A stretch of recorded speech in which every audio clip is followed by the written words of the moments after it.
Good morning and welcome to Bazaar Morning Call. I am Anuj, with me, Prashant and Sonia. Of course, we are in festive colors. Today is Navratri, so season's greetings to everyone. May this festive season be full of happiness and prosperity and health, most importantly, for all of you. Happy Navratri, guys. Happy Navratri. And of course, Dussehra tomorrow. And I think after so many years, right, people are celebrating all the festivals in all its glory. So it's really great. I mean, when you step out there, you go and see the celebrations, not just for Navratri, for Ganpati, now Dussehra coming up. I mean, all around there is this festive cheer, and I'm frankly very, very happy that everything's come back. Absolutely, absolutely. I think the human race is resilient, and I think that's what you're seeing, and that's what we hope that, we've truly put behind the worst and can now go back to celebrating our festivals like we used to. Okay, for the market, what do we have? We have a full global risk on, which is visible again. I mean, the things keep changing, right? Friday, we had a massive rally. Yesterday, we had a big decline. And today, once again, it looks like we'll have a big rally. I'm talking about India, of course. The dollar has been quite benign, actually, after going to those levels of 115, back to 111.65. So that's helping. And I was noticing emerging market yesterday. The MSCI Emerging Market Index had one of the best days. The big question is, can we have a powerful short covering rally? The SGX Nifty is actually indicating that we'll regain all of yesterday's lost ground and some more, which is going to be very interesting. Let's see how the day pans out, actually. Oh, absolutely. It's a big, big gap up, right? And just tying it up with the festive cheer, perhaps, as we head into this era, the bulls would like that. It was not just a relief rally across the US markets where the Dow had a big move, almost a 800-point bump up. But even for our own markets, FIIs have bought in cash after what, about 8 days of selling, right? Albeit the number may be a small amount, but nevertheless, at least the selling has been arrested, which is great. The other thing that stood out for me is that corporate India is seeing a good improvement across the board, not just in the auto sales. Yesterday, we saw Avenue Supermarts report its highest ever quarterly revenues. So consumption is back in a big way. M&M Finance came out with a business update. We'll get you more details, but there is an improvement in asset quality and overall metrics are looking good. HDFC has seen almost a 30% improvement in its loans assigned. So corporate India health is intact and it's improving, which is a great sign for a bull market. And a couple of things to watch. Perhaps we'll now go headlong into the earnings season from the next fortnight. So you have Wipro and Infosys that come out on 12th and 13th respectively. And IT is definitely in focus after the big drubbing it's had over the last many weeks and months. But purely for today, Anuj, there's a relief rally that's going to play out. The big question, of course, is whether that gets sold into, because that was a trend that the market was seeing over the last many days. If I were to stick my neck out, and today's rally does not get sold into, Sonia. Today, in fact, the market trapped shorts and big time. This is because yesterday we had a big decline and the market took support. When the market takes support at a crucial level, the 200 exponential moving average, which is what we spoke about yesterday as well, 16,878, that got protected and the market will have a big gap up. I think the level to watch is now 17,200. I know there's going to be some resistance between 17,100 where we'll open and 17,200. Thrice last week, the Nifty went to 17,200, almost 17,175, 17,187, 17,180, thereabout, 3 occasions, and it fell from there. So obviously that level is some resistance for the market, but let's see if you can take that out. But what today's price action will now confirm is that the low recently, 16,747, last Friday's low, now that becomes line in sand. I think for me, the most fascinating aspect of trade has been how FIs have been shorting in F&O. In fact, yesterday also, there was such a huge shorting, 87% shorts now, and net shorts at 1.27 lakh contracts. So my sense is these shorts have to cover, provided 17,200 is taken out, which could actually happen. Now, I think the index to focus on today is Nifty Financial Services. It's the Tuesday weekly options expiry on Fin Nifty. And I was just looking at the options data yesterday. There's heavy call writing at 17,500 to 17,800. And this instrument actually has become very active now on Mondays and Tuesdays. It sees a lot of volumes at par with Bank Nifty. So it's a combination of all the banks and NBFC. So an important index to keep on your radar every Tuesday. My sense is that would be the one area where even after a gap up, perhaps if you get in on the option side, you might get something here because this has taken support at a big crucial level and is moving on. Let's see. Prashant, hi, morning.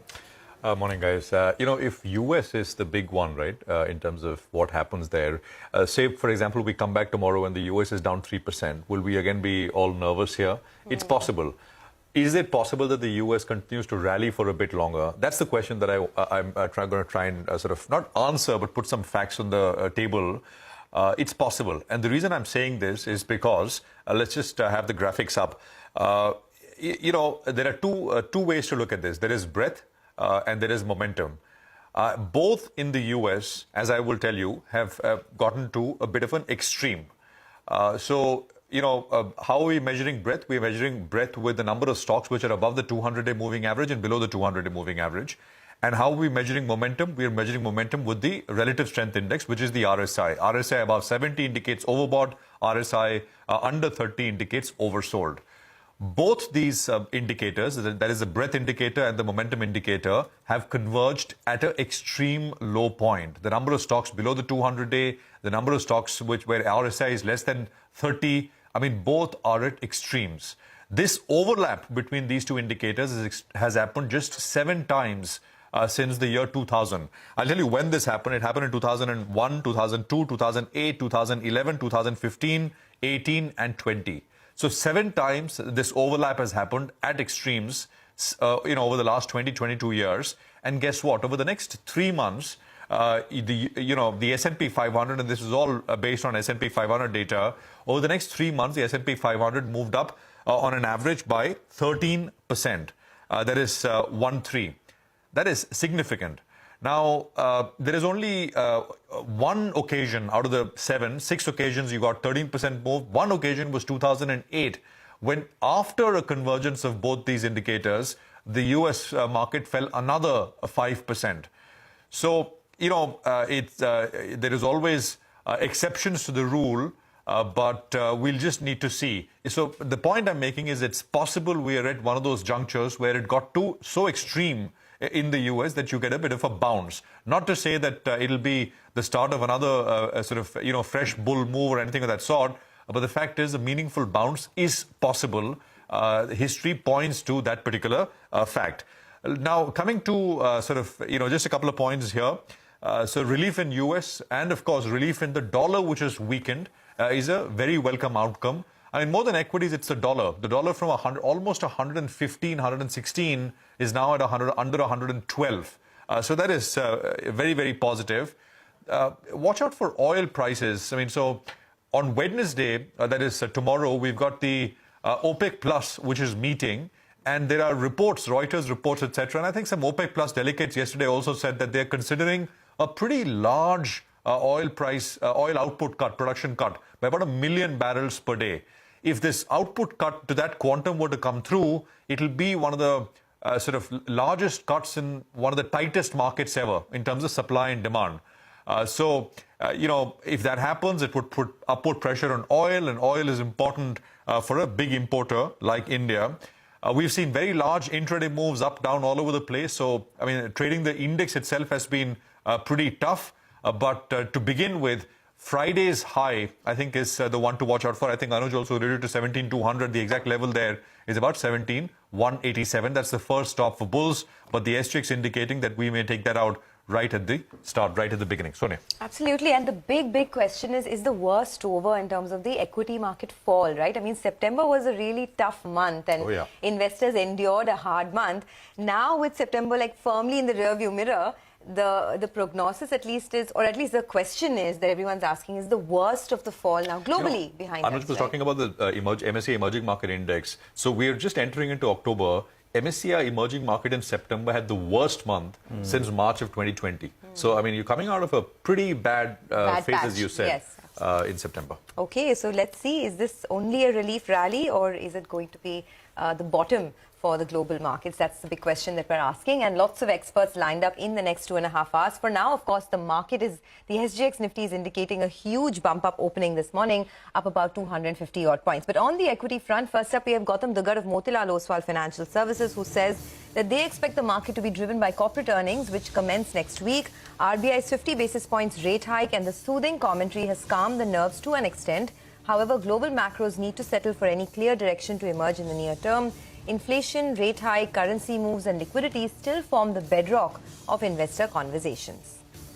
Okay, let's get you some money market views then. Bhaskar Panda of HDFC Bank says that overnight risk assets have rallied, boiling over to Asia. Weak US ISM data and sideways movement in dollar index may help a bit, but OPEC Plus meeting to discuss cut in oil production has pushed up oil prices. USD INR is expected to take a breather after yesterday's rally, riding on global headwinds. He expects the USD INR pair to trade in a range between 81.50 to 81.75. Actually, that's right? You win some, you lose some. Everything is up, so crude is also up, right? Okay. Well, on the bonds, then Bhaskar Panda says that they have now readjusted to the new reality post the RBI policy decision to hike rates. The 10-year benchmark yield is expected to trade in a range between 7.45 to 7.50% today. All right, so that's on the macros. The US futures, though, are indicating continued gains for the market, so do keep an eye out on that.